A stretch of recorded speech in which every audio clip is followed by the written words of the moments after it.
ৰাতিপুৱা চাহকাপ লৈ আৰম্ভ কৰিছোঁ। ইমান বেছি গৰম পৰিছে, তথাপিতো চাহকাপ নহ'লে নহয়। এয়া দেউতাই বজাৰৰ পৰা মাছ আনিছিলে, তাকে বোলো আজি মাছ কচুৰে বনাম।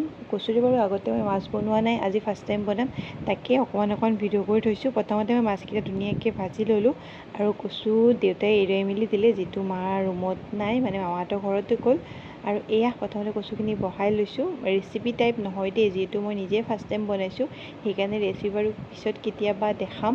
আৰু এয়া এইখিনি প্ৰায় হ'বৰে হৈছে আৰু এইখিনি মই ধুনীয়াকৈ এতিয়া নমাই লৈছোঁ। মাছ বাৰু কেইটামানে দিছোঁ দেই, অলপ সোনকালে দিলোঁ, সেইকাৰণে মাছখিনি ভাঙিয়ে গ'ল। তাৰপাছত বনাব লৈছোঁ মাংস। ৰেচিপিনো কি দিম, মাংস একদম চিম্পুলকৈ বনাওঁ, যিহেতু ইমান বেছি গৰম পৰিছে, বাপৰে বাহিৰত ওলাব নোৱাৰা হৈছে। কিন্তু কি কৰিব, অফিচটো যাবই লাগিব, সেইকাৰণে একদম দৌৰা-দৌৰিকৈ বনাইছোঁ। এইফালে ভাতো বহাই দিলোঁ। আৰু এয়া আজি বহুত দিনৰ মূৰত, মানে এইটো ছিজনত ফাৰ্ষ্ট টাইম কেঁচা আম খাম। প্ৰথমে ধুনীয়াকৈ আমখিনি ধুই মেলি আণ্টিহঁতৰ ওচৰত দি আহিলোঁ। আণ্টিহঁতে এয়া ধুনীয়াকৈ কাটি মেলি দিলে।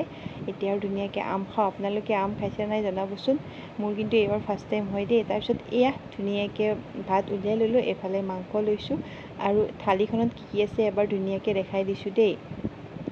এইফালে হৈছে কচু দি মাছ দেখাইছিলোঁ, বনাইছিলোঁ। এইফালে কচু পাতত দিয়া আৰু এইফালে হৈছে ভাজি মাছ। এনেকেই আৰু নেমু এপিচ লৈ খাই দিওঁ। আপোনালোকক আজিলৈ এৰিছোঁ, আকৌ এটা ভিডিঅ'ত সোনকালে লগ পাই আছোঁ।